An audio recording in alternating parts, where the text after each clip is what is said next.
Hi friends, আমি Suchismita. Welcome to Suchi story.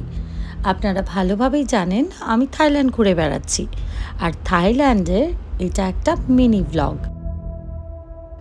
আজকে চলে যাব আপনাদের নিয়ে খুন কর্ন ওয়াটারফলে।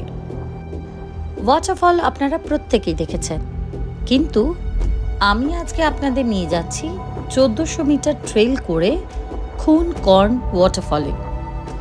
যারা চ্যাংরাই আর চ্যাংমাইয়ের ট্রিপ করবেন তাদের জন্য কিন্তু এই জায়গাটা একটা অসাধারণ জায়গা। ওয়াটারফল দেখার আগে কিছু ইনফরমেশন আপনাদের সঙ্গে শেয়ার করছি। উত্তর থাইল্যান্ডের চ্যাংরাই শহর থেকে প্রায় 30 কিলোমিটার দূরে অবস্থিত এই খুন কর্ন জলপ্রপাত, যা এই থাইল্যান্ডের সবচেয়ে উঁচু আর দৃষ্টিনন্দন জলপ্রপাতগুলোর মধ্যে একটি। এটি খুন কর্ন ফরেস্ট পার্কের ভেতরে অবস্থিত, যা স্থানীয়দের কাছে এক জনপ্রিয় nature hiking spot. White temple থেকে খুন কর্ন ওয়াটারফলে যাচ্ছি। হোয়াইট টেম্পল থেকে আসতে প্রায় সময় লাগলো 15 মিনিটের মতো। পার্কিংয়ে গাড়ি দাঁড়িয়ে আছে। এটা একটা 1400 মিটারের ট্রেল, মাটির রাস্তা, একটু স্লিপারি, আওয়াজ পাওয়া যাচ্ছে স্ট্রিমে। ওয়াটারফলটা 1400 মিটার দূরে আছে। দেখি, আপাতত রাস্তায় কেউই নেই, আমি একাই আছি, সচরাচর যেটা হয়ে থাকে। তো এগোচ্ছি, দেখা যাক কি হয়। চলুন। এখানে বেশ কিছু বোর্ডস দেওয়া রয়েছে, যেখান থেকে আপনি একা থাকলেও কোনো অসুবিধে হবে না। কিভাবে যাবেন, কোন দিকে মোড় রয়েছে, কোথা থেকে রাইট টার্ন নিতে হবে, কোথা থেকে লেফট টার্ন নিতে হবে, সবটাই এখানে রয়েছে। যদি আপনি শুধুমাত্র এই ওয়াটারফলেই আসতে চান, তাহলে আপনাকে আসার উপায় বলে দিচ্ছি। চ্যাংরাই শহর থেকে মোটর বাইক অথবা গাড়িতে 40 থেকে 45 মিনিটের মতো সময় লাগবে আপনাকে পৌঁছতে। রাস্তার বেশিরভাগ অংশ সবুজ পাহাড়ে ঘেরা, তাই পুরো পথটাই যেন একটা অ্যাডভেঞ্চার হয়ে উঠবে। এই ওয়াটারফলের এন্ট্রি টাইম সকাল 8টা, বিকেল 5টা পর্যন্ত এই ওয়াটারফলে যাওয়ার রাস্তা খোলা থাকবে, আর এর জন্য কোনো এন্ট্রি ফি আপনাদের লাগবে না।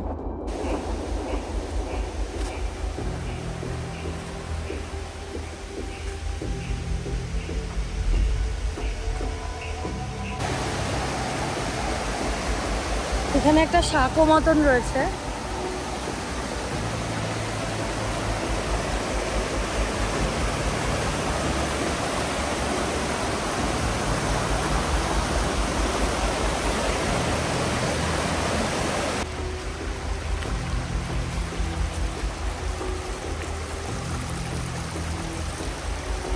ঠান্ডা জল।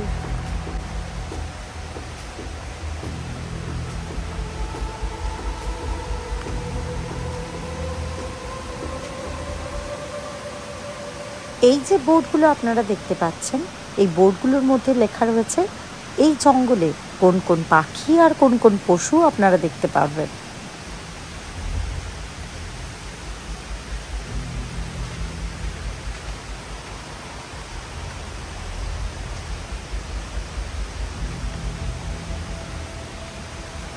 চ্যাংরাইয়ের আমি যে ডে ট্রিপ করেছিলাম তার মধ্যেই এই সমস্ত কিছু ইনক্লুড ছিল। যারা বড় ব্লগ দেখেছেন তারা জানেন। আমি চেষ্টা করেছি এই ব্লগটা পুরোটাই আনকাট রাখার।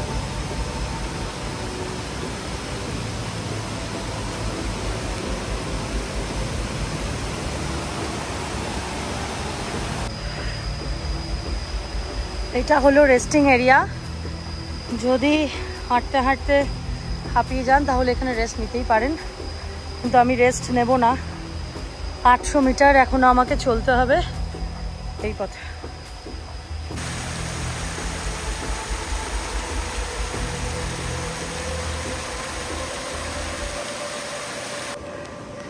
সব মোড়ে মোড়ে দেখতে পারবেন এইভাবে রাস্তাটা এন্ড হয়ে রয়েছে, আর একটু এগোলেই রাস্তা পাওয়া যাবে।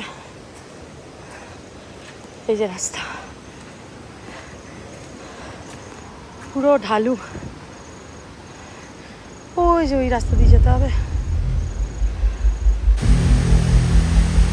At last.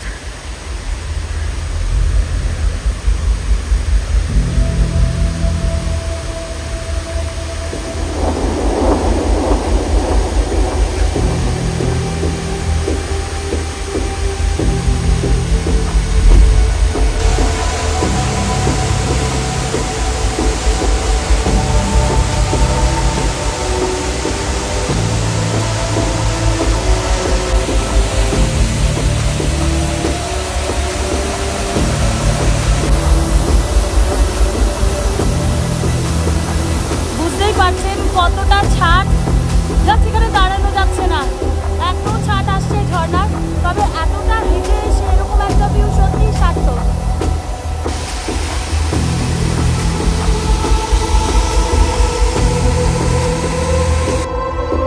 প্রায় 70 মিটার উঁচু এই জলপ্রপাতটা পাহাড়ের বুক চিরে সোজা নেমে আসে। নিচে দাঁড়ালে জলকণাগুলো মুখে এসে পড়ে, যেন প্রকৃতি আপনাকে ছুঁয়ে যাচ্ছে। স্থানীয়রা বলে সকালে বা বিকেলের দিকে গেলে আলো পড়ে এমনভাবে যেন পুরো ঝর্ণাটা সোনালি হয়ে ওঠে। যারা এই ঝর্ণার মধ্যে স্নান করতে চান তাদের জন্য বলি, এখানে কিন্তু অনেকেই এই ঝর্ণায় স্নান করে। আপনারা যদি প্রপার জিনিসপত্র এনে থাকেন তাহলে কিন্তু অনায়াসে এখানে স্নান করতে পারবেন। যেহেতু আমি সকালের দিকে গিয়েছিলাম সেহেতু লোকজনের সংখ্যা খুবই কম। পুরো ভিজে গেছি ওয়াটারফলের জলের ঝাপটায়, পুরো ভিজে একদম শেষ। অত দূরে দাঁড়িয়েছি, তারপরে এখন প্রায় 1400 মিটার নিচে নামতে হবে। আসার সময় ওঠা পথ যেরকম পেয়েছি তেমনি নামা পথও পেয়েছি, তার মানে নামার পথগুলো এখন আমাকে উঠতে হবে। তো চলুন। এখন বাজে 12:50। 12টার সময় শুরু করেছিলাম, 12:50 শেষ করলাম। কথা বলার মতো পরিস্থিতি নেই, একটু জল খেতে হবে। ও প্রচণ্ড টায়ার্ড লাগছে, পুরো লাল হয়ে রয়েছি, ভিজে রয়েছি। দেখি এবার কোথায় নিয়ে যায় পাইলট। আমার এই মিনি ব্লগ আমি এখানেই শেষ করলাম। যদি ভালো লেগে থাকে তাহলে লাইক, শেয়ার আর সাবস্ক্রাইব করতে ভুলবেন না।